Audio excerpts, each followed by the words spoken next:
अपने बाबा को ना बताना हो ना, अपने भक्त को बता दे।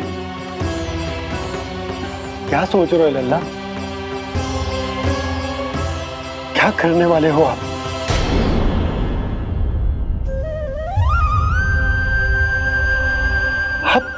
आप इतने दुखी क्यों हो? खाना खाना क्या होगा? क्योंकि मुझे आभास हो गया है बाबा, समय आने वाला है। कौन सा समय आने वाला है लल्ला? शीघ्र सब कुछ बदलने वाला है। भैया को मेरा सत्य पता चल जाएगा बाबा।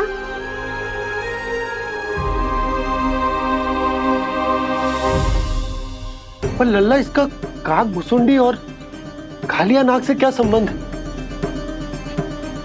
ऐसा क्या हुआ था और क्या होने वाला है?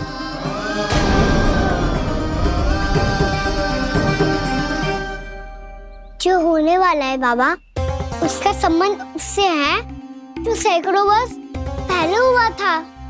महर्षि भृगु के एक वंशज थे वेद शिरोमणि, जो विंध्याचल की पहाड़ियों में साधना कर रहे थे।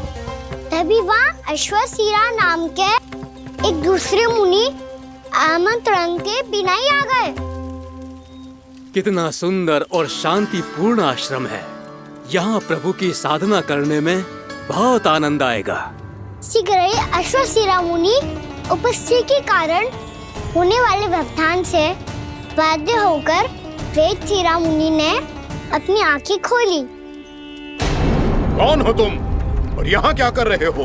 आपके आश्रम में बहुत शांति है मुनिवर। साधना करने के लिए बहुत ही उत्तम स्थान है ये। मैं चाहता हूँ कि मैं भी यहाँ। आप यहाँ साधना करना चाहते हैं, लेकिन इतना भी नहीं जानते कि किसी के आश्रम में प्रवेश करने से पहले उसकी आज्ञा लेनी चाहिए। आप ये भी नहीं जानते कि यदि कोई यज्ञ कर रहा हो तो बिना अनुमति के वहाँ प्रवेश करने से उसकी यज्ञ साधना भंग हो सकती है। आप क्या साधना करेंगे मुनि? आप तो साधना के योग्य ही नहीं हैं। इतना अपमान! एक मुनि के मुख से इतने कड़वे शब्द शोभा नहीं देते। मैं तुम्हें श्राप देता हूँ, जितनी विषैली तुम्हारी जिह्वा है उतने ही विषैले सर्प बन जाओ तुम। और ऐसा सर्प जो सांस भी ले तो निकट का वातावरण दूषित हो जाए। तुम्हारे इस दुस्साहस के लिए मैं तुम्हें श्राप देता हूँ कि तुम अभी इसी क्षण कौवा बन जाओ, और ऐसा कौवा जो कांव कांव करके अनर्गल प्रलाप करता रहे।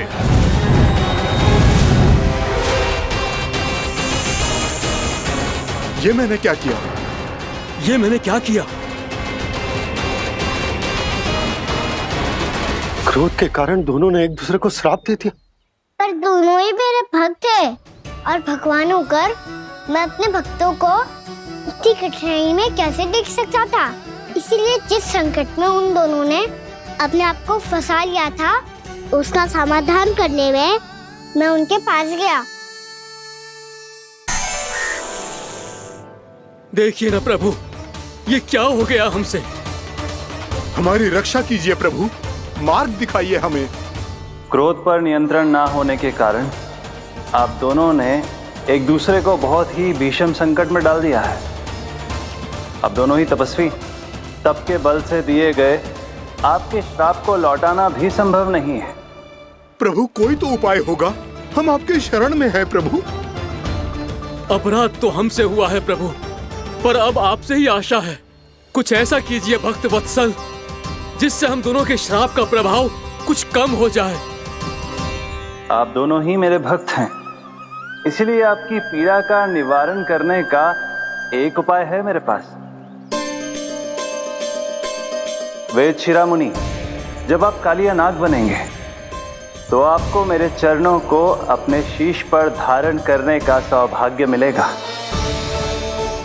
और अश्व शिरोमणि, आप काग योनि होने के बाद भी आप श्रेष्ठतम ज्ञान और सर्वाधिक यौगिक सिद्धियों के स्वामी होंगे और प्रवचन दिया करेंगे। इसके बाद अश्वशिरा मुनि काक भुसुंडी बन गए, जिन्होंने आगे चलकर स्वयं गरुड़ देव को ब्राह्मण सुराई और मुनि वेदसिरा महर्षि कश्यप और देवी कत्रियों के पुत्र कालियानाग बनकर जल में। और अब वही कालियानाग जमुना जी में, जिनके कारण जानकी के प्राण लगभग चले ही गए थे। अब कालियानाग को उचित स्थान पर भेजने का समय आ गया है बाबा। पर ये तो अच्छी बात है कान्हा, वेदसिरा मुनि को दिया हुआ तुम्हारा वचन भी पूरा हो जाएगा, जमुना जी की शुद्धि भी हो जाएगी। इस सब के बाद भी तुम दुखी क्यों हो? क्योंकि इसके बाद मैया के सामने मेरा रहस्य खुल जाएगा बाबा। उन्हें पता चल जाएगा कि उनका बालक कोई साधारण बालक ना है। भविष्य में जो होने वाला है उसे सबके सामने घटने से रोकना मेरे लिए भी संभव ना होगा। मैया को सब पता चल जाएगा। क्या पता चल जाएगा रे मुझे?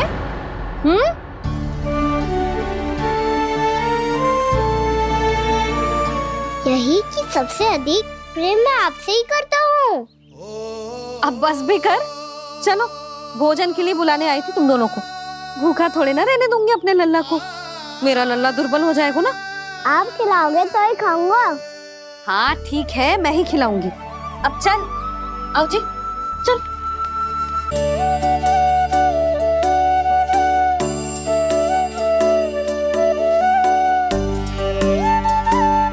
मैया खेलो ना मेरे साथ।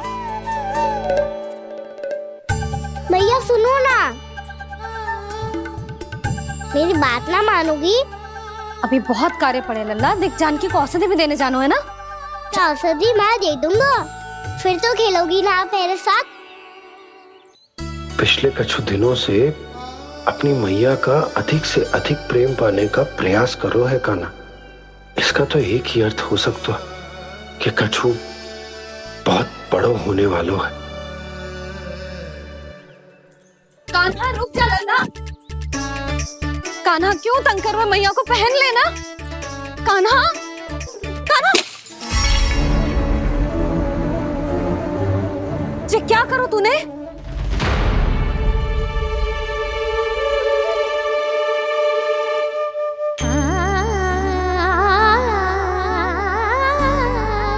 अच्छा ठीक है, अब मुंह लटकाने की आवश्यकता ना है।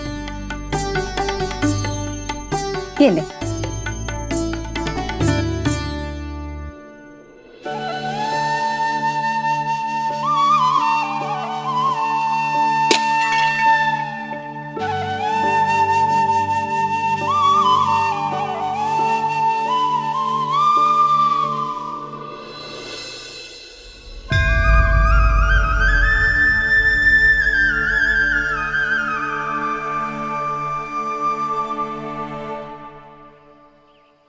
तंग करे मैया को खिजाए, खेले रूठे मनाए।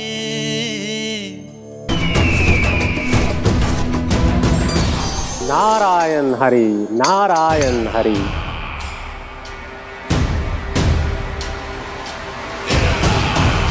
प्रणाम देवर्षि। किस योजना में कितना लाभ है और कितनी हानि, यह आंकलन करते करते थक गए होंगे मथुरा नरेश। देवर्षि, आज मेरा ध्यान कैसे आ गया आपको? आप तो सदैव ही मेरे ध्यान में रहते हैं महाराज कंस। सत्य तो यह है कि मथुरा में जो भी हो रहा है मुझसे छिपा हुआ नहीं है।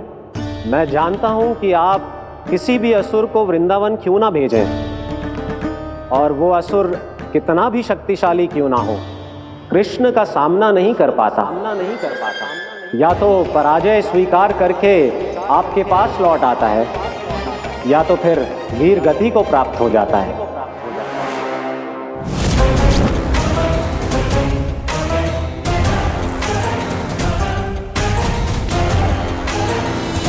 वाह, मुझे मेरी असफलताएं स्मरण कराने आए हैं, मेरे घाव को खुरेदने आए हैं, उन पे नमक छिड़कने आए हैं। मित्र को शत्रु समझने की भूल मत कीजिए महाराज कंस। मैं तो आपकी सहायता करने आया हूं। हाँ, और मेरी सहायता। कृष्ण विष्णु अवतार है, आप विष्णु के भक्त हैं। मैं हूं विष्णु द्रोही, फिर भी तो आपके आराध्य को हानि पहुंचाना चाहता है, उसकी सहायता करना चाहते हैं आप। क्या आप निश्चित रूप से कह सकते हैं कि आप ब्रह्मांड के सभी नियमों को अच्छी तरह समझते हैं? अवश्य। आपके लिए बस इतना ही जानना पर्याप्त होगा कि मैं जो कुछ भी कर रहा हूं उसके लिए मेरे व्यक्तिगत कारण हैं। मैं तो बस आपके हित में पिछली बार की तरह एक सुझाव लेके आया था, पर यदि आप मेरा सुझाव सुनना भी नहीं चाहते तो आपकी इच्छा। नारायण हरि, नारायण हरि। कारण चाहे जो हो, इनके पिछले सुझाव के कारण ही आज मेरे शत्रुओं की संख्या कम है। अन्यथा मैं देवकी के अन्य पुत्रों को भी जीवित छोड़ देता, और आज वो सब अपने भाई के साथ मिलकर उसकी शक्ति को अनेक गुणा बढ़ा देते। ठहरिए देवऋषि।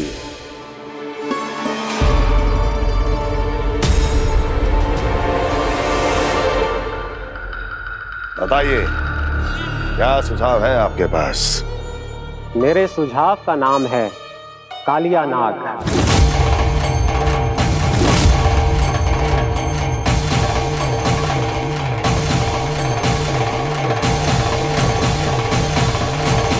उसके विषय में मैं जानता हूं देवऋषि।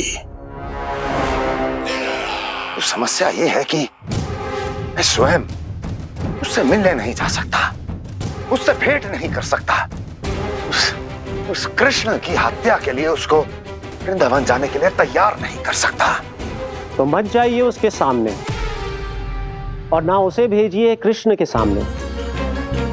हर बार आप किसी न किसी असुर को अपने शत्रु के क्षेत्र में भेजते हैं, जहां शत्रु उसका सामना करने के लिए पूरी तरह से तैयार होता है और आपका असुर मारा जाता है। इस बार शत्रु को युद्ध स्थल चुनने का अवसर मत दीजिए महाराज।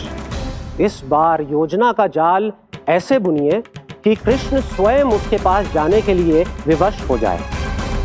कालिया नाग स्वयं काल है, मृत्यु का दूसरा नाम है। उसके विष का उपयोग अपने लाभ के लिए कीजिए महाराज। वैसे कालिया के विष की अधिकता का अनुमान तो होगा ही आपको।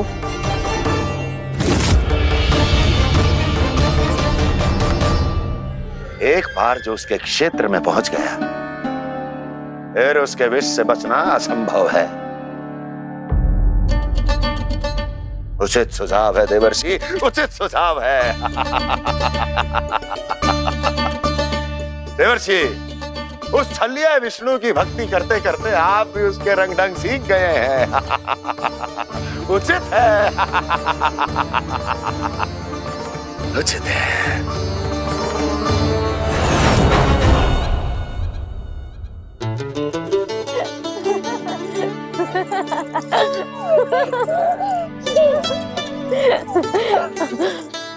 बस बस, बहुत आनंद ले लियो लल्ला।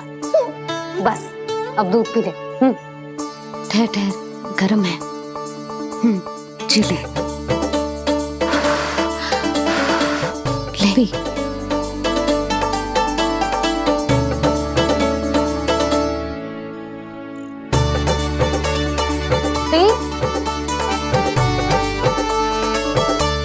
मैं ना होती तो ना जाने क्या होता तेरा।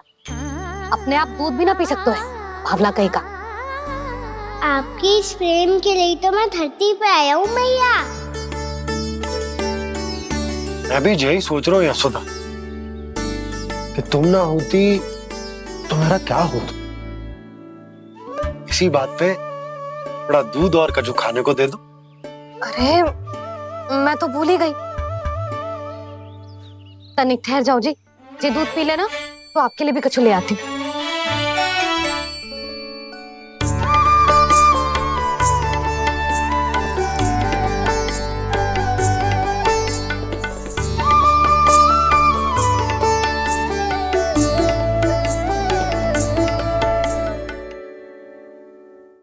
प्रणाम महाराज। आपकी आज्ञा के अनुसार बिल्कुल वैसा ही पत्र तैयार किया है जैसा आप चाहते थे।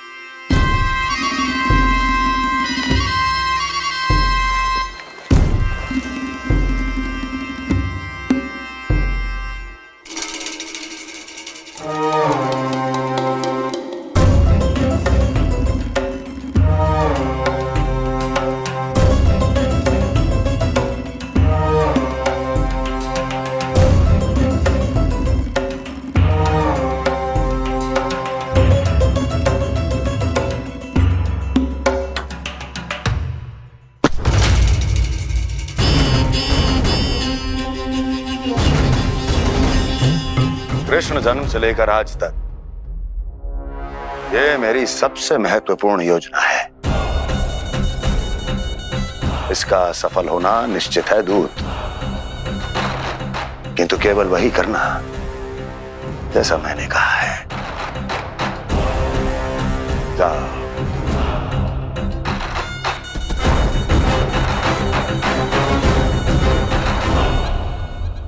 कान्हा,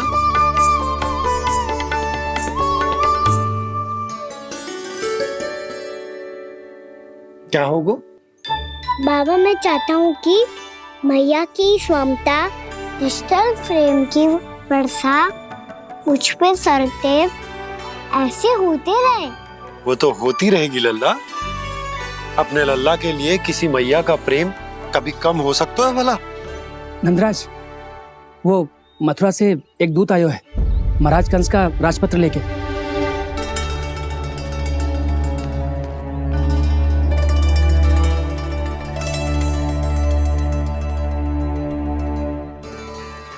कान्हा, अब क्या करने वाला है?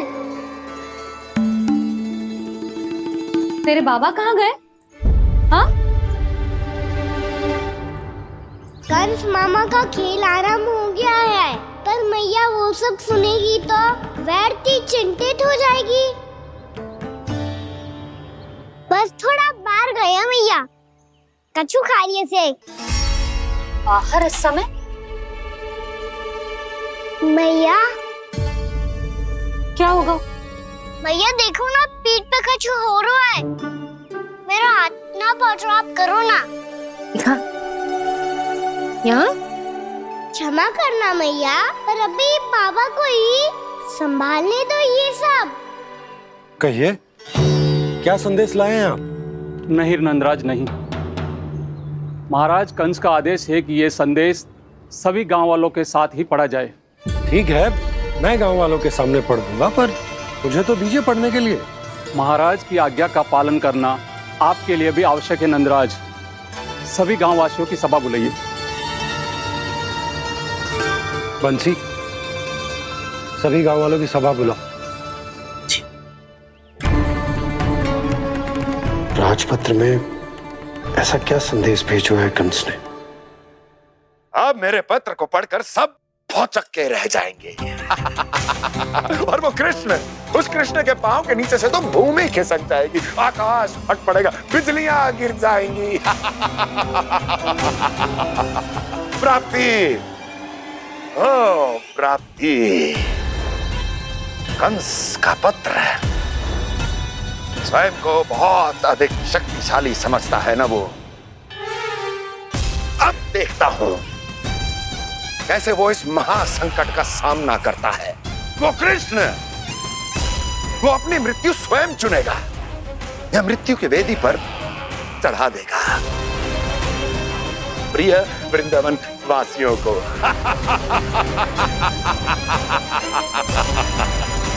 अब आएगा आनंद प्राप्ति, अब आएगा आनंद।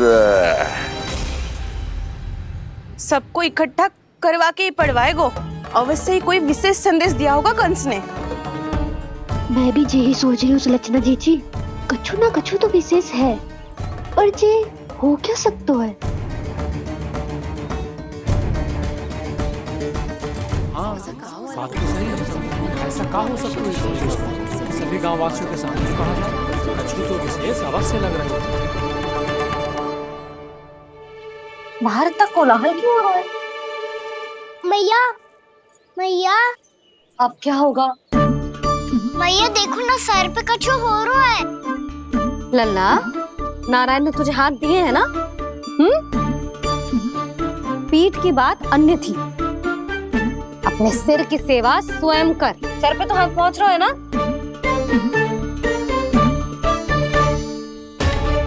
मैया सुनो ना, मैया देखो ना, तीव्र कर कछु हो रहा है। मैया देखो ना, तीव्र कछु हो रहा है।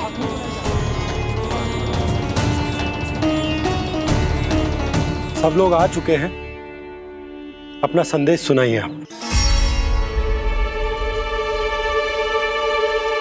गोपराज नंद और सभी वृंदावन वासियों को सूचित किया जाता है कि मथुरा अधिपति और आप सभी के महाराज कंस ने कल सुबह भव्य पूजा का आयोजन किया है।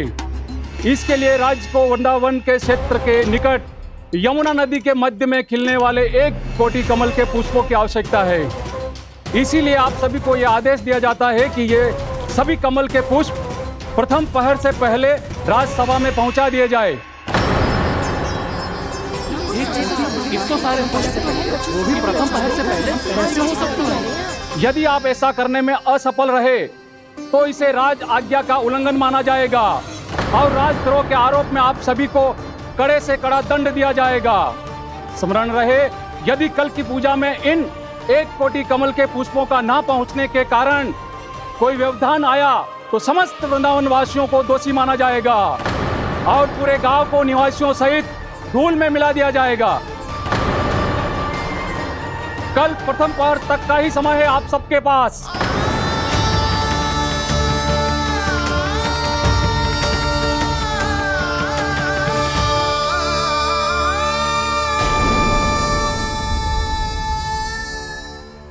कमल पुष्प, वो भी कल प्रथम प्रहर में?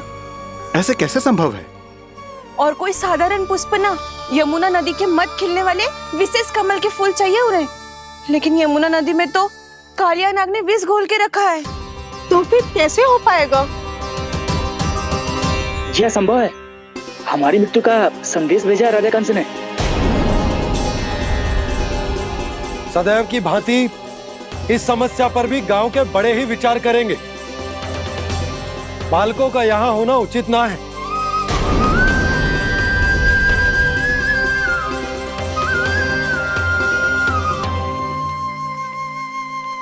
लल्ला ले जे गेंद ले, जा अपने सखाओं के साथ खेल।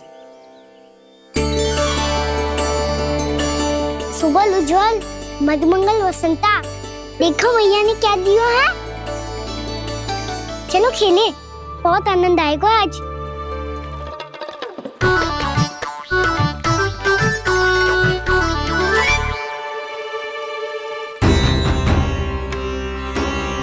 भानु, बंसी, जाओ और शीघ्र ही वो घेरे का कार्य समाप्त करो।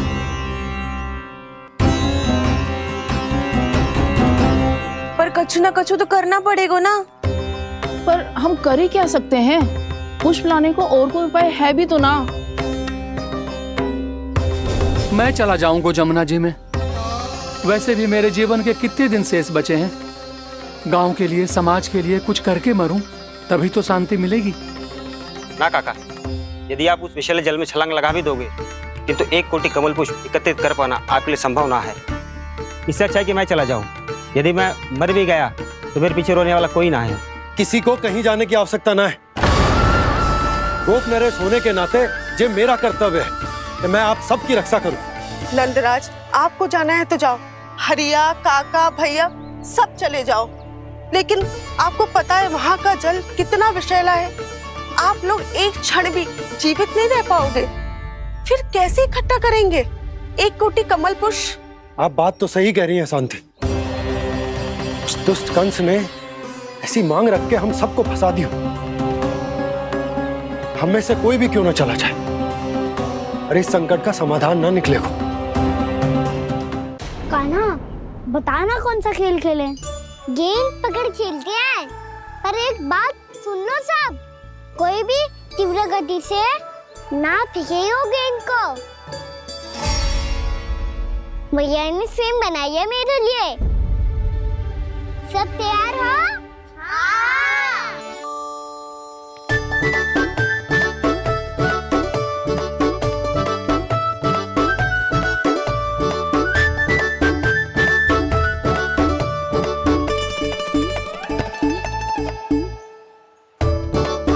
मुझे दो।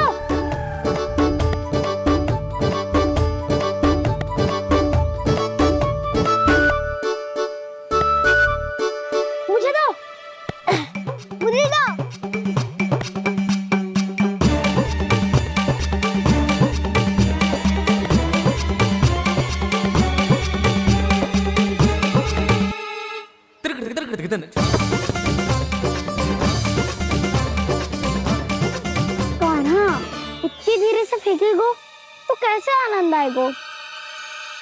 थोड़ा बल लगा के फेंक। हाँ कान्हा, हम अभी बड़े हो गए हैं, तू अब भी छोटे बालकों की तरह फेंक रहे हो है।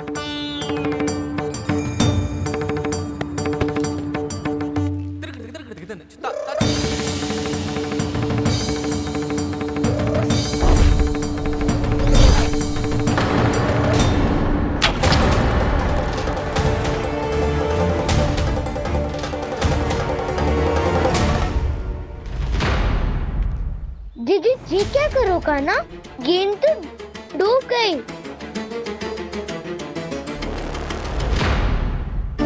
अच्छा, तो ये सब इसकी योजना का भाग था ताकि ये कालिया का सामना कर पाए। तुम सबने तो कही थी तीव्र गति से फेंको, देखो फिकवा दी ना मेरी गेम मुझसे नदी में। अब मुझे जाके लानी पड़ेगी। रुक जा कान्हा, रुक जा कान्हा। जी क्या बोल रहे हो कान्हा? इसमें तो बहुत संकट है। कोई भी संकट मेरी मैया का उपहार खोने से बड़ा ना है। बहुत प्रेम से बना के उन्होंने दी थी। हे नारायण, कोई उपाय समझ में ना आ रहा है। मैया, अब कैसे करेंगे हम अपने गांव की रक्षा? कीड़े पड़ेंगे उस दुष्ट को। यदि उसके कारण किसी के प्राण चले गए तो कौन सा फल मिलेगा उसे इस पूजा का?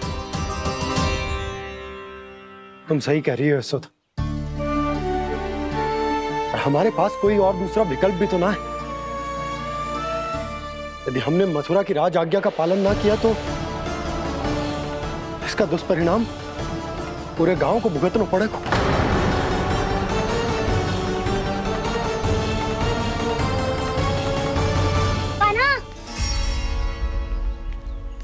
हमें पता है कि तू भगवान है, दिव्य है, बहुत शक्ति है तुझमें, पर फिर भी हम तुझे विषैले जल में ना जाने दे सकते। कुछ होगा तो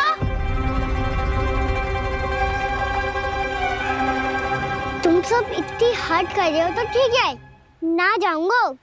गेंद कहाँ गिरी है, कितनी दूर गई है, ये तो देख लूं, ताकि उसे बाहर निकालने का कोई उपाय ढूंढ पाऊं।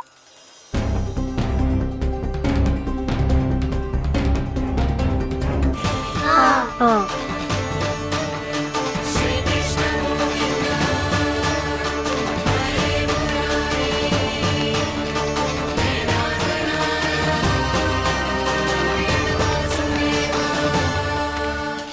कान्हा की ये लीला तो समझ ही नहीं आ रही।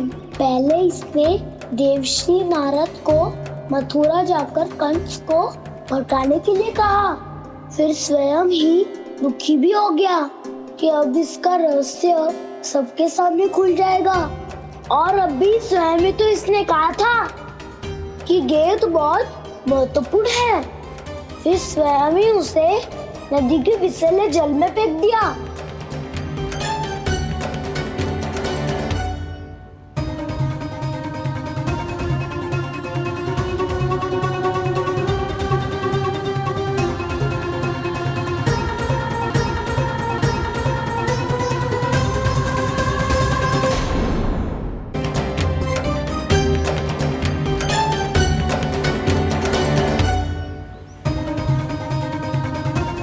कान्हा, तू ऊपर क्यों चढ़ रहा है?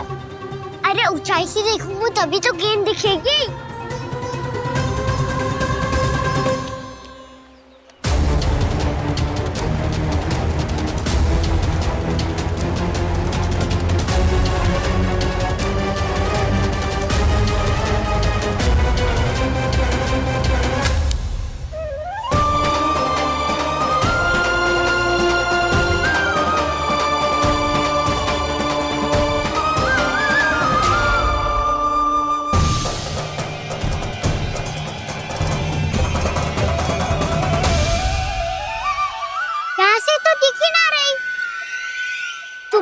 वहीं से फेंकी थी ना? ना, वहाँ से फेंकी थी। कहाँ से? नहीं ना, वहाँ से। समझ में आ रहा? ठीक बताना कहाँ से फेंकी थी?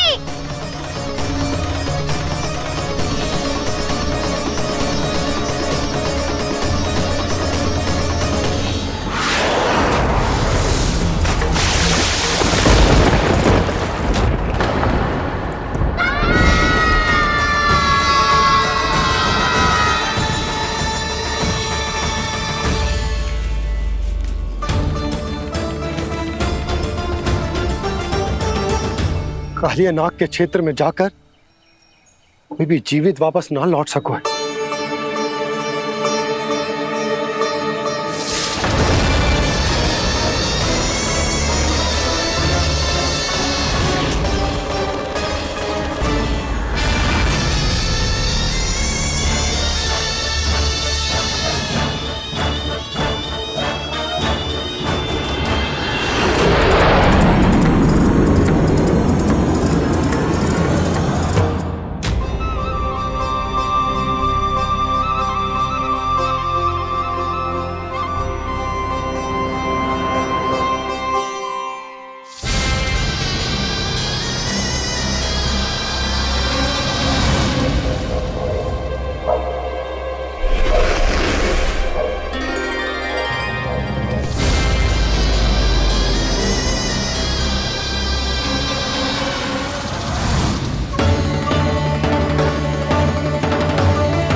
ये क्या किया वाना ने?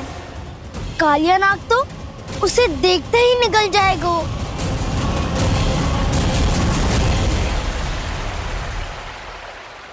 तो आरंभ से अब तक सब कुछ उसकी लीला का ही भाग था।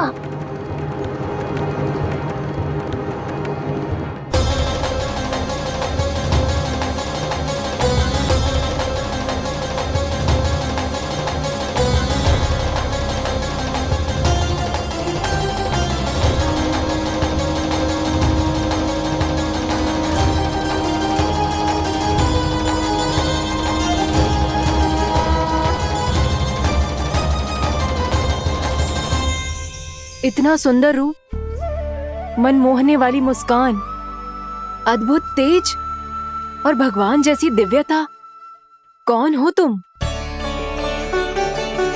हाँ, तुम्हें देखकर तो हम सब सम्मोहित ही हो गए।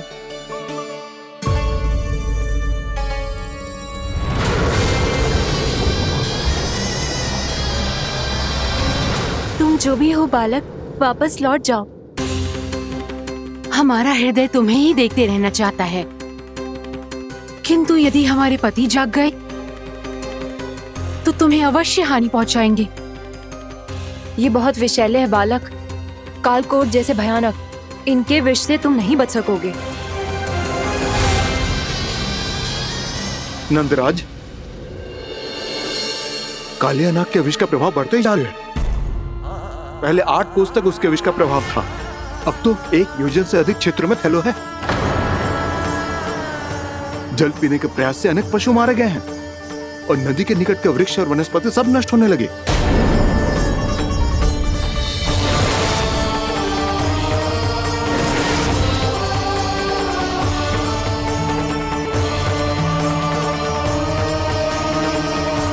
इनके विष की तीव्रता इतनी अधिक है बालक कि इनके संपर्क में आने वाले को तड़पने का भी अवसर नहीं मिलता। इनके विष की अग्नि क्षण भर से भी कम समय में प्राणवायु को जलाकर राख कर देती है।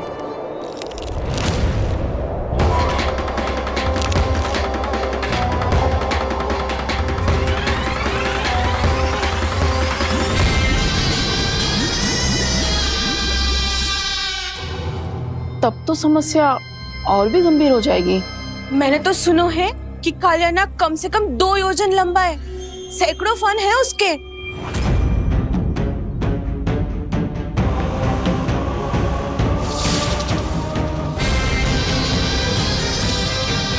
इसका अर्थ तो ये है कि हम दोनों ओर से फंस गए। एक और कंस को 1 कोटि कमल पुष्प देने जो कि कालिया नाग के क्षेत्र में पड़ते हैं, और दूसरी ओर उस कालिया नाग का विष यमुना जी के क्षेत्र में बढ़ता ही जा रहा। इसके कारण हम ही नहीं, निर्दोष पशु पक्षी भी संकट में। इन दोनों समस्याओं का एक ही समाधान है, उस कालिया नाग का सामना करना। और ये ना समझ आ रहा कि हम ये करेंगे कैसे, क्योंकि ये बात साधारण मनुष्य के बस की ना है। हमारे लिए ये असंभव है।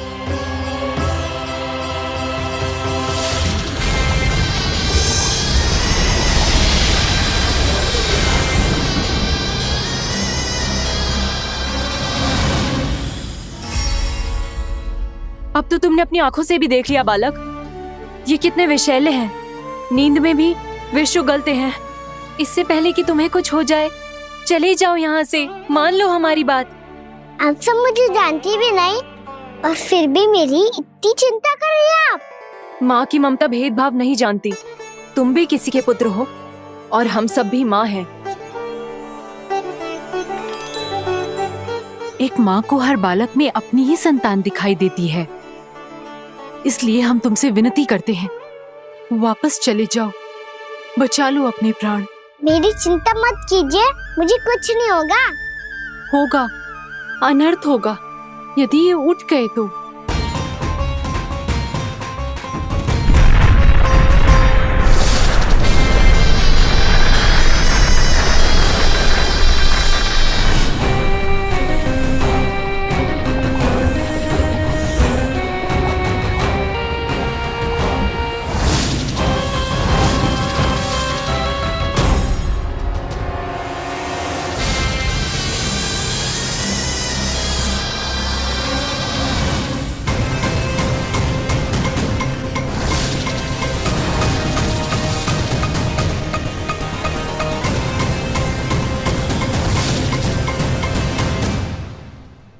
सामने होते हुए भी अपने इश्क को केवल वही देख सकता है जो अपना अभिमान त्याग चुका हो। पर पूर्व जन्म में मेरा भक्त होने के नाते मेरा सत्य स्वरूप देख पाने में मुझे इसकी सहायता करनी चाहिए।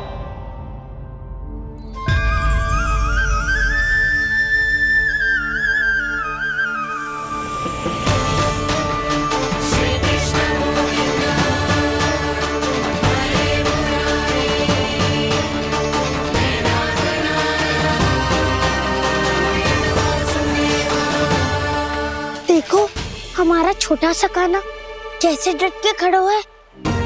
इतने विशालकाय, इतने महाभयंकर सबके सामने।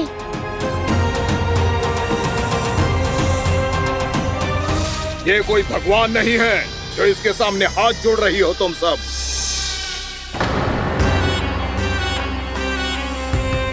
एक सामान्य साधारण बालक है ये, जो ये तक नहीं जानता कि इसके सामने है इसका काल, कालिया। तू कौन है बालक? मेरे इतने निकट आकर भी तू जीवित कैसे है? मेरी नहीं, अपनी चिंता करो कालिया। बहुत मनमानी कर ली तुमने। अब बस मैं तुम्हें रोकना हूँ। अब बस मैं तुम्हें रोकना हूँ। मैं तुम्हें रोकना हूँ। बित्ते भर का है तू, मेरे विष के बारे में जानता ही क्या है? और कहता है मुझे रोकने आया है। किससे? किससे रोकना चाहता है तू मुझे? मुझे क्रोध दिलाने की भूल मत कर बालक। अपनी फुंकार से ही तेरी इस मुस्कुराहट को अंतिम मुस्कुराहट बना सकता हूं मैं। शीघ्र बता, कौन है तू और किसने भेजा है तुझे? तुम्हें आवाज भी है कि अपनी पुकारों से तुम कितना विष भूल चुके हो। पवित्र यमुना नदी को कितना दूषित कर दिया तुमने। और यही नहीं, तुम्हारे कारण निकट के जीव जंतुओं, वृक्ष, वनस्पतियों सबको हानि पहुंच रही है। तो क्या? मुझे उससे क्या? मुझे है आपत्ति है मुझे तुम्हारे इस व्यवहार से। और इसीलिए तुम्हें यहाँ से जाना होगा, यहाँ से जाना होगा।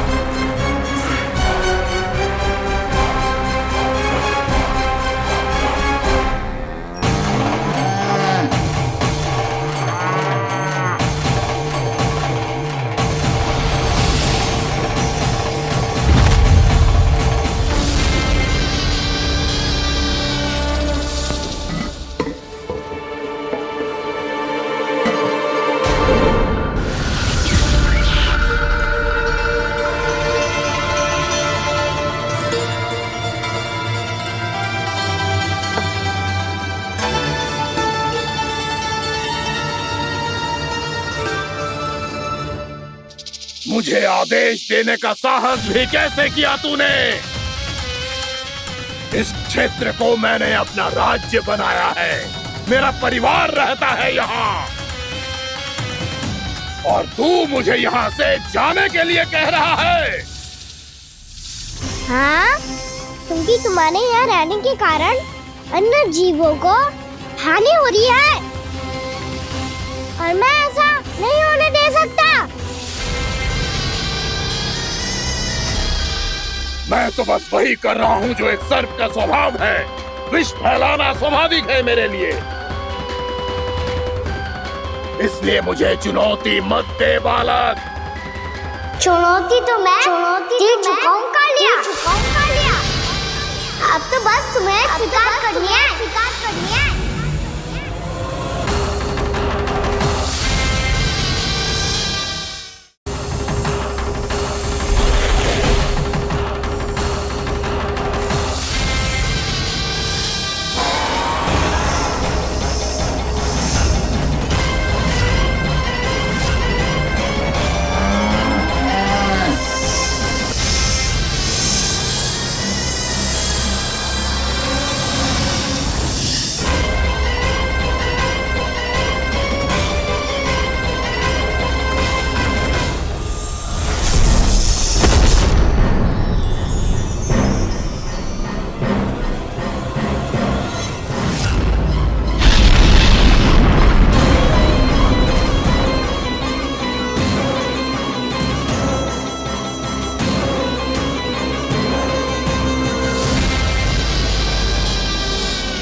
मैं भी चेतावनी दे रहा हूँ, यहाँ से चले जाओ।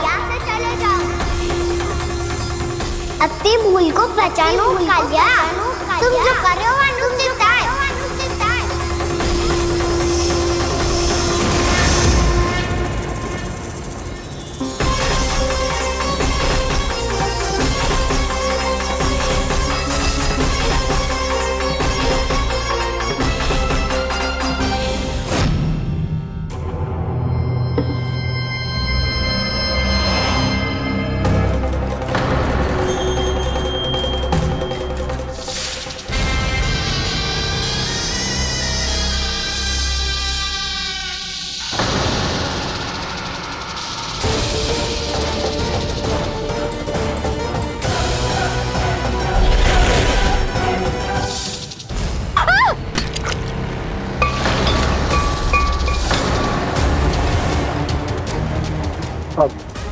मैं आता हूँ।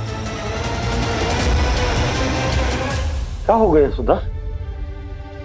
मुझे आवाज हो रहा है जी, कछु ना कछु गड़बड़ है। यशोदा, जो समस्या हमारे सामने है, हम सभी उसका समाधान खोजने में जुटे।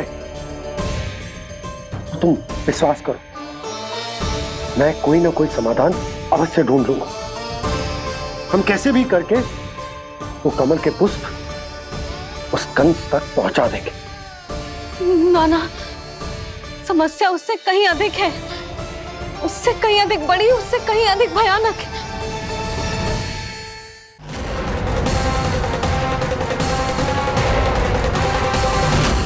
इसकी ये बूंद से ही सबके प्राण चले जाते हैं। इसने तो विष की धारियां फेंकी है खाना पे।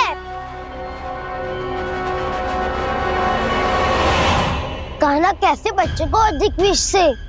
इसका विष तो क्या, ये सर स्वयं भी छू तक नहीं पाएगा हमारे कान्हा को।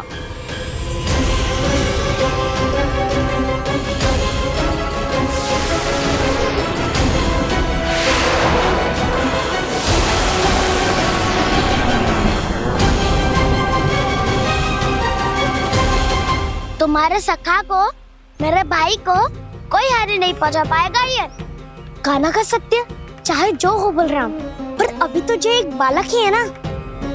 देखो कैसे विष के कारण स्थिर हो गया है।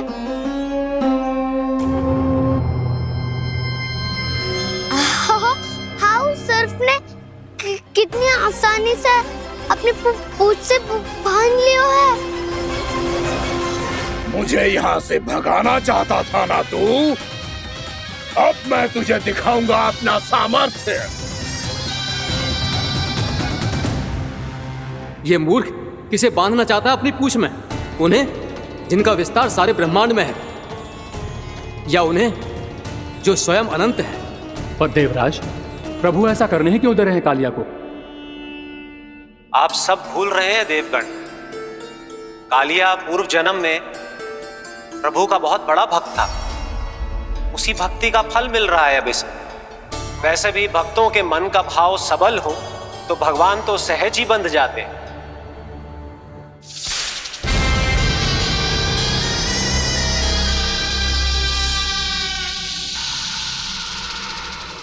बलराम, तुमने ही तो कही थी कान्हा को कछु ना होगो।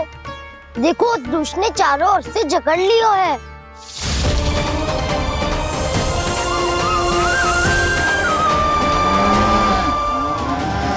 ये क्या कह रही हो तुम? जसोदा जी, क्या हुआ? घबरा क्यों रही हो आप? सुलक्षणा, मुझे आभास हो रहा है कुछ बहुत बड़ी अनहोनी हो गई है। नंदराज, नंदराज, नंदराज!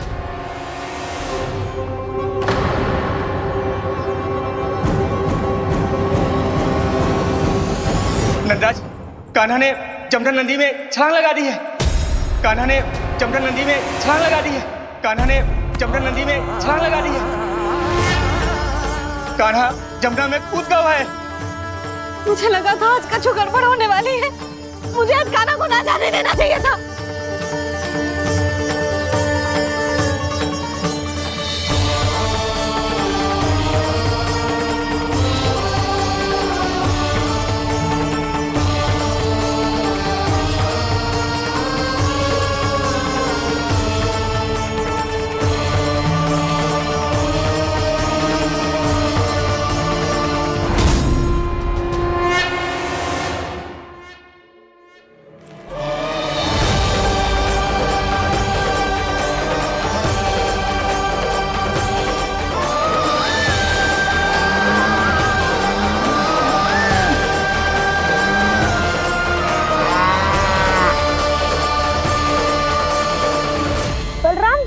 करो ना।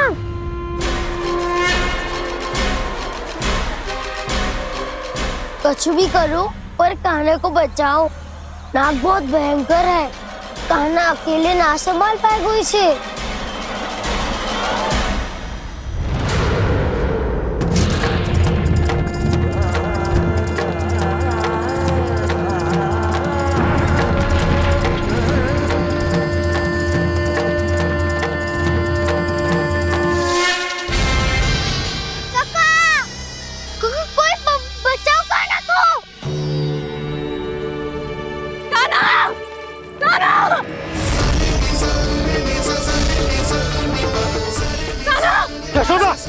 यशोदा रुको। छोड़ दो मुझे, छोड़ दो मुझे। जीजी संभालो, बावली हो गई है। जीजी संभालो। कान्हा, कान्हा।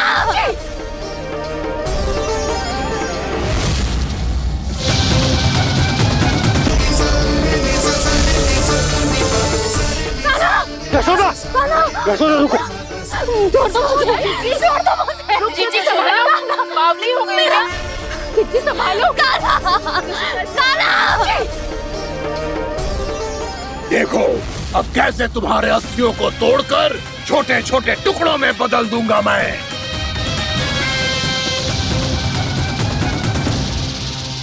सुदाची, आप जाओगी तो आप भी फंस जाओगी। अपने लल्ला के लिए मैं किसी भी संकट का सामना करने के लिए तैयार हूँ। छोड़ो ना यशोदा, हमें कोई और उपाय खोजना पड़ेगा। कोई और उपाय? आप देख ना रही मेरा कान्हा किस दशा में है। कान्हा मैया के वश में नहीं है, नहीं तो ये अपने लल्ला के लिए साक्षात काल का भी सामना कर ले।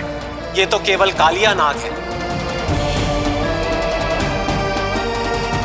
हे नागराज, आप मेरे प्राण ले लो पर कान्हा को छोड़ दो। ना नागराज, आप मेरे प्राण ले लो, मैं विरोध भी ना करूंगी। ना नागराज, आप मुझे मार दो पर मेरे कान्हा को छोड़ दो। ना ना ना ना नागराज, मेरे प्राण ले लो। हमारे कान्हा से क्या शत्रुता है आपकी? प्रभु के लिए जो प्रेम यशोदा मैया के हृदय में है वही इन सभी गोपियों के हृदय में भी है।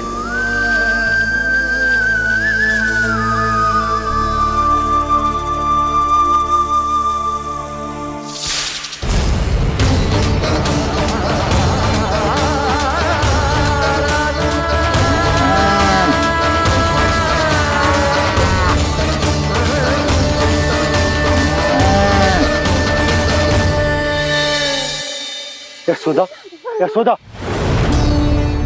देखो इन गोपियों को, इन गैयाओं को, इन सब के मन में भी तुम्हारी भांति ही ममता भरी हुई। वो सब भी कान्हा से उतना ही प्रेम और स्नेह करती है, उतनी ही ममता से भरी हुई है जितनी कि तुम। तो तुम ही सोचो, जिसके साथ इतनी ममता और इतना स्नेह, इतना प्रेम, उसका कोई क्या कर सकता है? उस काले नाग का वेश इस सब आशीर्वादों के सामने कछु न है। कछु करो जी। उसे बोलो वो मेरे प्राण में से मेरे कान्हा को छोड़ दे। यशोदा,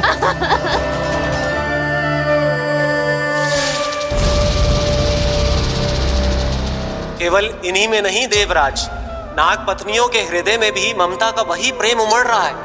देखिए।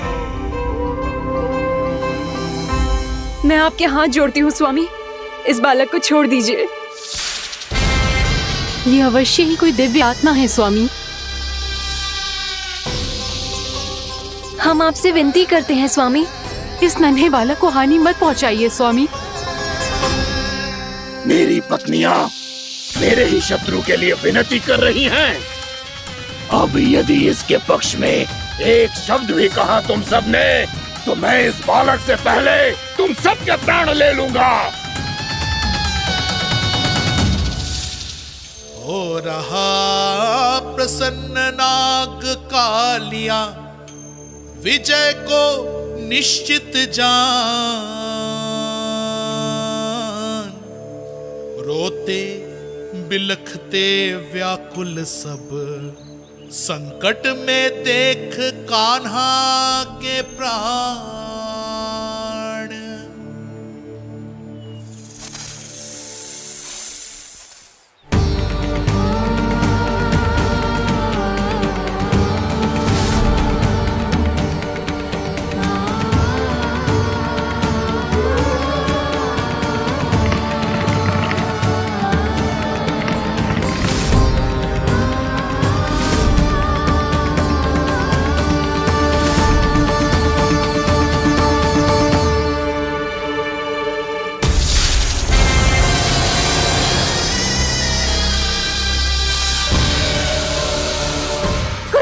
जी, मेरे लल्ला को बचा लो, कोई तो कुछ करो।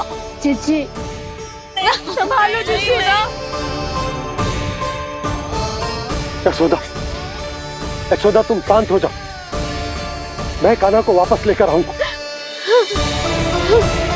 मैं रक्षा करूंगा उसकी। ना नंदराज, नंदराज नहीं। कम से कम आप तो समझो नंदराज, कालिया के पास आप जाओगे तो आप भी फंस जाओगे।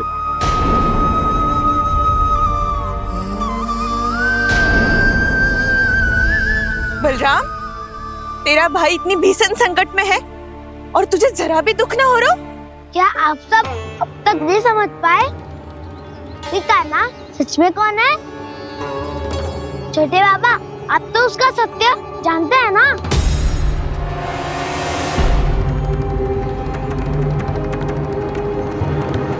मानता हूँ कि आप सब कान्हा के रहस्य के बारे में नहीं जानते, पर क्या उसके जन्म से आज तक घटी एक से बढ़कर एक विचित्र घटनाओं को भी भूल गए हैं आप सब?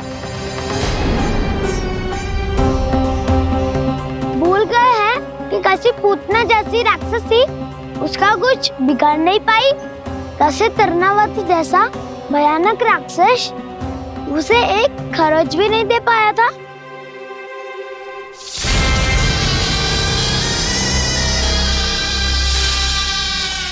आप सबने अपनी आंखों से देखा था ना, बकासुर से कान्हा की रक्षा करने देवता स्वयं आए थे, पर सत्य तो ये है कि वो सभी देवता भी उस असुर के सामने असमर्थ हो गए थे। तब कनाडे बहुत ही आसानी से उस भयंकर असुर का वध किया था। एक ही बार में धराशायी कर दिया था उसे। तो आप सभी सोचिए, बार बार ऐसे असाधारण कार्य करने वाला बालक साधारण कैसे हो सकता है? अब तो आरंभ से ही सारा सत्य जानते हैं छोटे बाबा। रहस्य छुपाने में सदैव काला की सहायता करते आए हैं आप, और आज आप स्वयं ही उसके सत्य को भूल रहे हैं। और तुम सब भी तो जानते हो कान्हा की शक्तियों के बारे में। तो क्या तनिक भी विश्वास न आया अपने सखा पे? बलराम, जे तू क्या कह रहा है? मैंने जो कहा उसका एक एक शब्द सत्य है छोटी माँ। यदि प्रभु की इच्छा हुई तभी कुछ ही क्षणों में सब कुछ अपनी आंखों से स्वयं अनुभव कर लेंगे आप।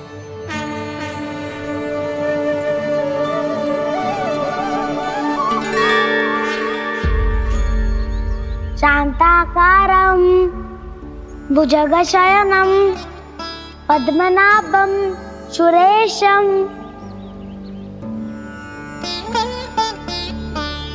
विश्वाधारं गगनसदृशं मेघवर्णं शुभांगं लक्ष्मीकान्तं कमलनयनं योगी वीरध्यानगम्यं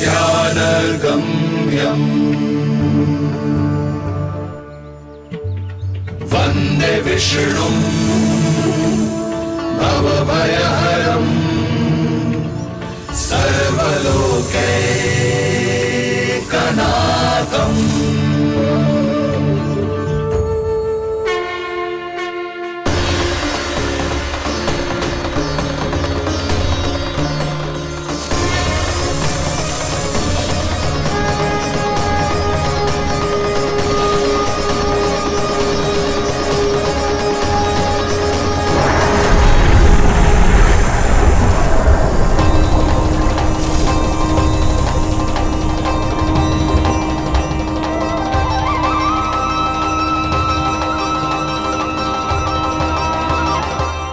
तुझे क्या लगता है बालक कि तू मेरी जकड़ से निकल गया तो अब बच जाएगा तू?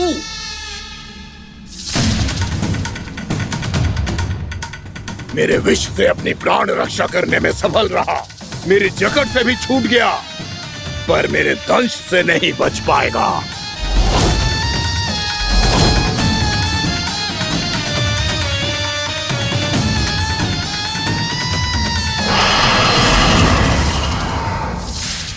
अब भय से भाग रहा है, पर मैं तुझे मृत्यु देकर रहूंगा।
मेरा नन्हा सा कान्हा कितनी देर भाग पाएगा?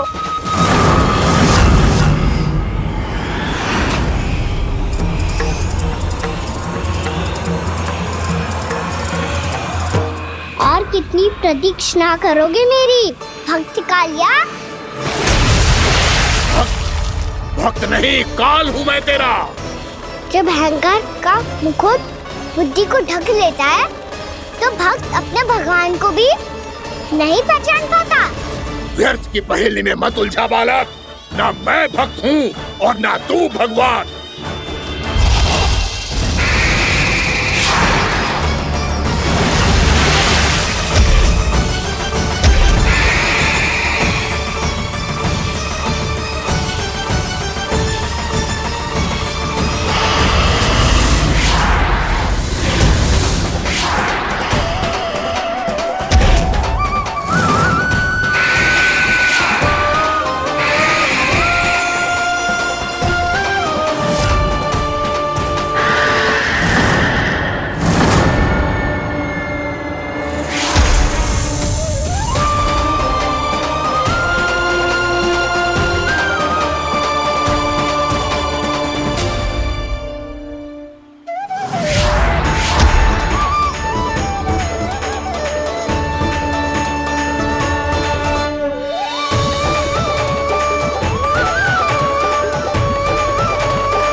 जिसके लिए इतने व्याकुल हो रहे थे, उसे छूकर कालिया नाग का हलाहल जैसा विष भी चरणामृत बन गया है और यमुना जी के जल में फैल चुके विष के प्रभाव को भी नष्ट कर रहा है।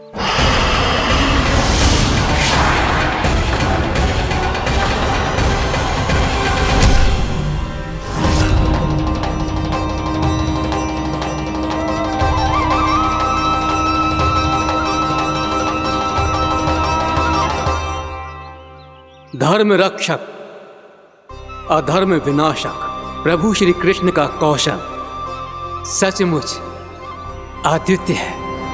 नारायण नारायण।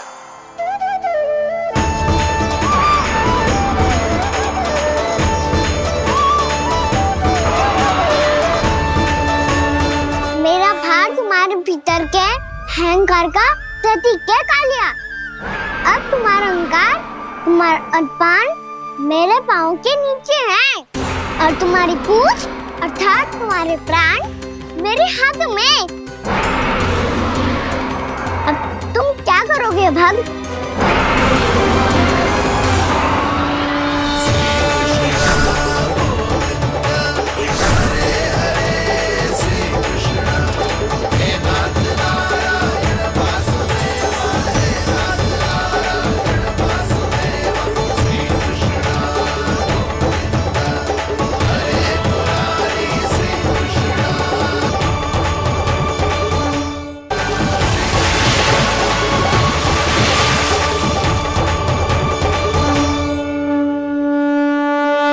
प्रभु, भले ये आपको पहचानने में असमर्थ हो, पर हम सब ने आपको पहचान लिया है।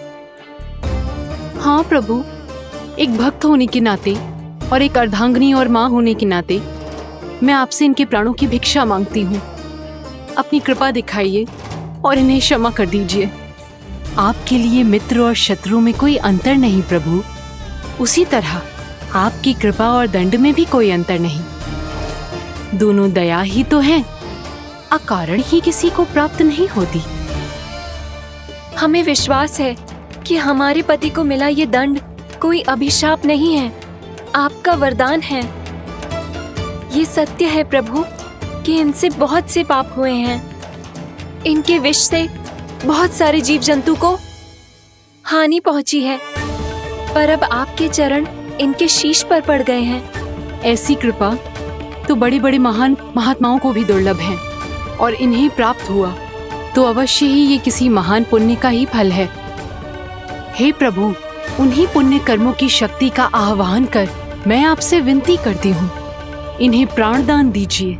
मैं अपने इस भक्त को क्षमा अवश्य करूंगी देवियों, यदि ये अपने अहंकार को त्याग कर मुझे पहचान ले तो।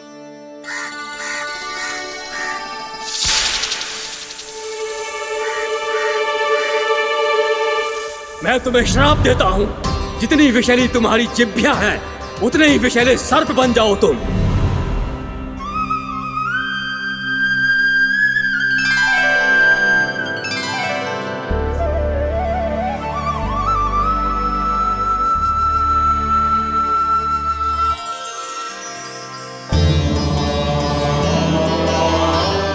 नारायण, मुझे क्षमा कीजिए नारायण।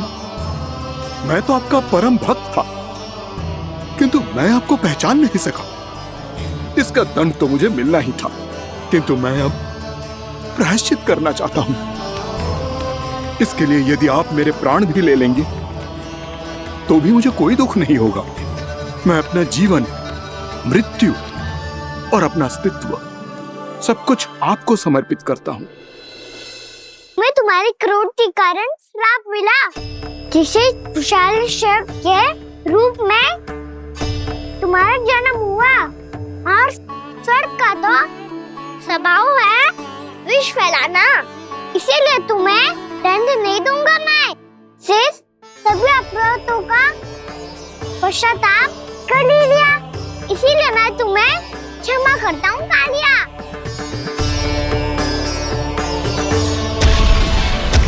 पर तुम्हें यहाँ से दूर समुद्र के बीच जाकर रहना होगा, जहाँ किसी निर्दोष का जीवन तुम्हारे विष से प्रभावित ना हो। मैं चाहकर भी आपकी इस आज्ञा का पालन नहीं कर सकता। मैं असमर्थ हूँ प्रभु, क्योंकि यदि मैं इस क्षेत्र को छोड़कर गया तो मेरी मृत्यु निश्चित है। आपसे क्या छुपा है प्रभु? आप तो जानते हैं कि सर्प जाति और आपके वाहन गरुड़ के बीच अनंत शत्रुता चल रही है, जिसका प्रारंभ नागों के द्वीप नागालय से हुआ था। उस द्वीप पर छोटे जीवों को निगल जाने के लिए सर्प थे, और गरुड़ को सर्पों का स्वाद बहुत प्रिय था, इसलिए वो बार बार नागद्वीप जाने लगा था। पर इस कारण पूरी सर्प जाति उससे आतंकित हो गई थी, इसलिए जब भी गरुड़ वहां पहुंचता तो सभी सर्प छिपने लगते। जब गरुड़ को इसका आभास हुआ तो उसे बड़ा क्रोध आया, और वो उत्तेजना में भरकर सर्पों का शिकार करने लगा। भूख ना होने पर भी उन्हें मारने लगा। अब सर्पों के प्राण हरना उसके लिए खेल बन गया था। इस भीषण समस्या का समाधान ढूंढने के लिए पूरी सर्प जाति महान सर्प वासुकी के सामने इकट्ठी हुई। हे महान वासुकी, हमारी सहायता कीजिए। नागद्वीप पर गरुड़ ने आतंक मचा दिया है। पहले तो वो हमें अपना भोजन बनाता था, लेकिन अब हम उसके खेल का साधन बन चुके हैं। भूख हो या ना हो, जब तब आकर वो हमारे प्राण हर लेता है। अनुचित हिंसा के इस प्रथा का आरंभ सर्पों ने ही किया है। पहले आप सबने पूरे द्वीप पर अधिकार कर लिया, फिर आहार के साथ साथ आनंद के लिए भी आप सभी ने निर्दोष जीवों की हत्या की। और जब सृष्टि का संतुलन बनाए रखने के लिए गरुड़ आपको अपना आहार बनाने आया, तो आप सब अपने प्राणों की रक्षा के लिए छिपने लगे। तो फिर गरुड़ का उत्तेजित होना तो स्वाभाविक ही था। नागनाथ, जो हमने अन्य जीवों के साथ किया वही अब हमारे साथ हो रहा है, परंतु ये भी तो सृष्टि के संतुलन के विरुद्ध ही है ना? अवश्य है, इसलिए मैं गरुड़ से चर्चा करूंगा। धन्यवाद प्रभु।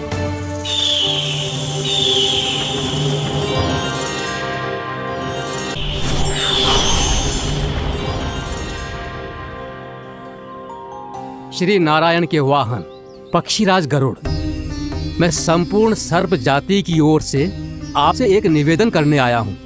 कहिए, क्या कहना चाहते हैं आप? हे पक्षीराज, यदि आप हम पर ऐसे ही आक्रमण करते रहे तो शीघ्र ही हमारी प्रजाति समाप्त हो जाएगी। इसीलिए हमारी आपसे विनती है, यदि आप उचित समझें तो सर्पों के किसी एक घर से हम आपको एक सर्प प्रतिदिन अर्पित करेंगे। आप उसको आहार बनाइए और अन्य सर्पों को जीवित रहने का अधिकार दीजिए। मुझे स्वीकार है। तब से प्रतिदिन किसी एक घर से एक सर्प गरुड़ के भोजन के लिए भेजा जाने लगा। समय के साथ मेरे घर की भी बारी आई, परंतु मैंने एक बहुत बड़ी भूल कर दी। समय आ गया है स्वामी, आज गरुड़ के आहार के लिए इसे चुना गया है। कौन है यह गरुड़ और क्यों दूं मैं इसे कोई भेंट? स्वामी, सभी सर्प राज्यों और गरुड़ के बीच में यही समझौता हुआ है, हमें इसका सम्मान करना ही होगा। मैंने कोई समझौता नहीं किया, मैंने कोई वचन नहीं दिया और ना ही मैं किसी गरुड़ से भयभीत होता हूँ। यदि इस राज्य में किसी को सर्पों को अपना आहार बनाने का अधिकार है तो वो केवल मुझे है। अब से गरुड़ को दी जाने वाली हर भेंट मुझे दी जाएगी, महाविषधारी महान नागराज कालिया को। यह और कुछ नहीं, मेरा अभिमान था प्रभु, और यह मेरे इस जन्म की सबसे बड़ी भूल थी, क्योंकि फिर जब गरुड़ को इस बारे में पता चला तो। कालिया, अभिमान में आकर तूने अपने काल को ललकारा है। जिस कालिया के नाम में ही काल छिपा है, तू उसे ललकारने का दुस्साहस कर रहा है गरुड़। स्वयं को भगवान विष्णु का वाहन कहता है तो वाहन का ही कर्म कर। स्मरण रख, इस धरती के सर्वश्रेष्ठ योद्धाओं के लिए भी मैं मृत्यु का दूत हूँ। विनाश काले विपरीत बुद्धि। तो जैसे मूर्ख सदा इस युक्ति को सार्थक करते आए हैं, अपने विनाश को आमंत्रण किया है तो अब भोग।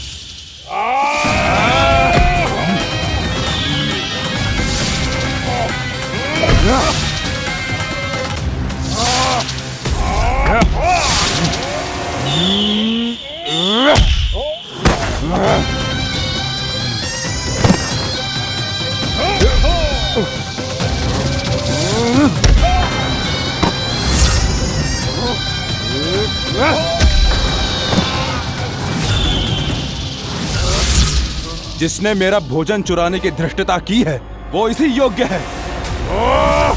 तू मुझे जानता नहीं है गरुड़, मैं महाविषधारी नाग कालिया हूँ। तेरा इतना दुस्साहस कि तूने मुझ पर चरण से प्रहार किया। वाह!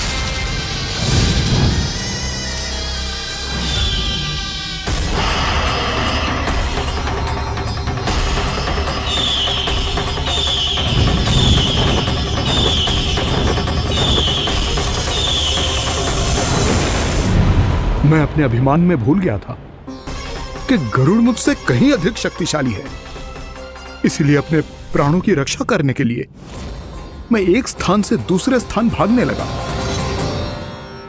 नदियां, पर्वत, यहां तक कि मैंने सागर भी लांघ डाला, पर मैं जहां भी जाता गरुड़ के रूप में मेरा काल वहीं आ जाता। इसीलिए मृत्यु की आशंका से भयभीत होकर मैं अपने बड़े भाई मां कद्रू के प्रथम पुत्र अनंत शेषनाग से राय लेने चला गया। भैया, मैं यहां आपसे आपकी सहायता लेने आया हूं। मेरी एक छोटी सी भूल के कारण यह गरुड़ मेरा पीछा कर रहा है, मुझे हर समय हर स्थान पे ढूंढते रहता है। यदि उसने मुझे ढूंढ लिया तो वो निश्चित ही मेरे प्राण ले लेगा। मुझे कोई ऐसा स्थान बताइए जहां मैं अपनी पत्नी और अपनी संतानों के साथ शांति से रह सकूं। तुम यमुना नदी के किनारे वृंदावन क्षेत्र में जाके वास करो कालिया। गरुड़ वहां प्रवेश नहीं कर सकता, क्योंकि उसे ऋषि सोबरी का श्राप मिला हुआ है।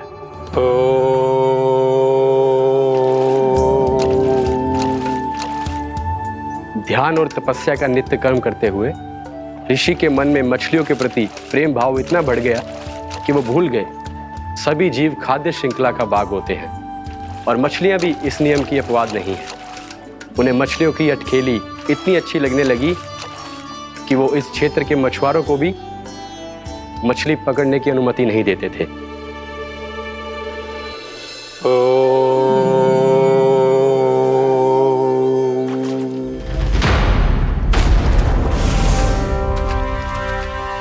उस दिन वो उस पक्षी को नहीं रोक पाए, पर तब से सावधान रहने लगे, यहां तक कि अपने साधना से भी अधिक ध्यान वो पक्षियों पर केंद्रित करने लगे।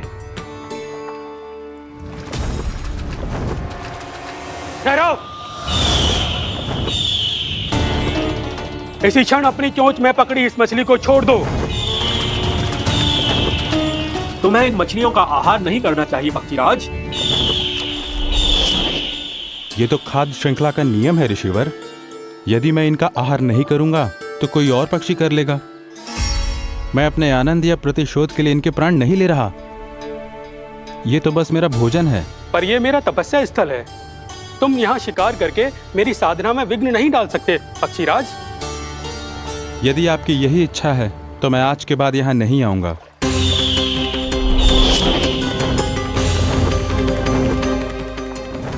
पर आज ये मछली मेरे आहार के रूप में पकड़ी जा चुकी है। मैं वचन देता हूँ ऋषिवर, इस स्थान पर यह मेरा अंतिम शिकार होगा।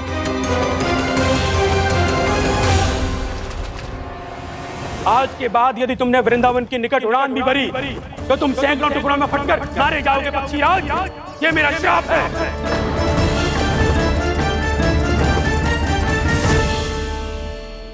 और इसीलिए भैया शेषनाग के सुझाव के अनुसार मैं यहां आ गया।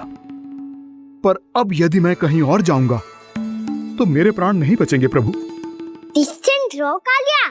अब से गरुड़ तुम्हें कोई हानि नहीं पहुंचाएगा। अब तुम्हारे फनों पर मेरी पक्षिंग बन गए कालिया। इसीलिए अब से तुम्हें गरुड़ से कोई भय नहीं होगा। निश्चिंत होकर अपने परिवार के साथ गहरे समुद्र में चले जाओ और सुख से शांति से निवास करो। पर ध्यान रहे निर्दोष जीवों को हानि ना पहुंचे। आपने मुझे जीवन दान दे दिया प्रभु। इस उपकार से मैं कृतज्ञ हूँ प्रभु। आदेश दीजिए, मैं आपकी सेवा कैसे करूं? तुम्हारे जल क्षेत्र से 1 कोटि कमल पुष्पों को लेने की अनुमति दे दो कालिया। यह मेरी सेवा होगी। प्रभु, ये तो मेरा सौभाग्य होगा।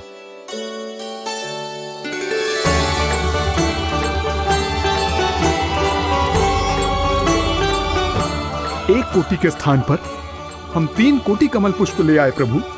मैं तुम्हारी सेवा भाव से प्रसन्न हुआ कालिया। रमनाक द्वीप पर चले जाओ ताकि तुम्हारे कारण फिर कभी किसी निर्दोष जीव को हानि ना पहुंचे और न ही तुम्हारा विष मेरे प्रिय यमुना नदी के जल को दूषित कर पाए। मैं तुम्हें आशीर्वाद देता हूँ। आज यहाँ मेरे द्वारा तुम्हें दिए गए इस आदेश का स्मरण जो भी भक्त करेगा और प्रातः काल और संध्या काल में इसका उच्चारण करेगा, उसे फिर कभी किसी संकट से कोई भय नहीं होगा। ये स्थान अब से कालिया कुंड के नाम से जाना जाएगा। यहाँ पर स्नान करने वाला और देवताओं को इस क्षेत्र से जल का अर्घ्य देकर प्रसन्न करने वाला भक्त यदि मेरा स्मरण करके पा सकेगा तो वो अपने सभी पापों से शीघ्र ही मुक्त हो जाएगा।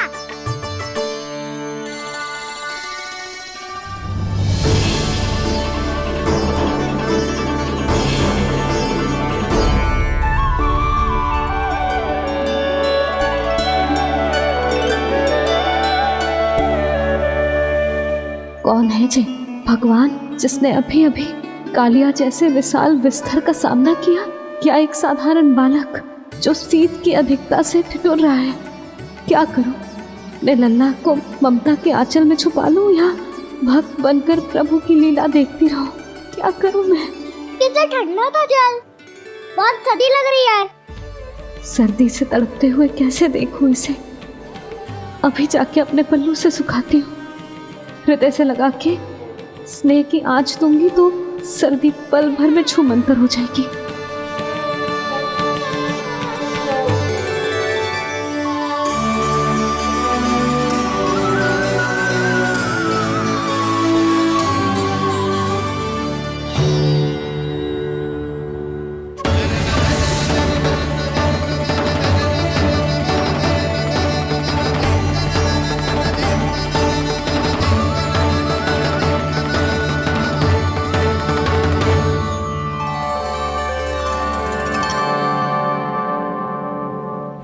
मेरी आवश्यकता ना है इसे।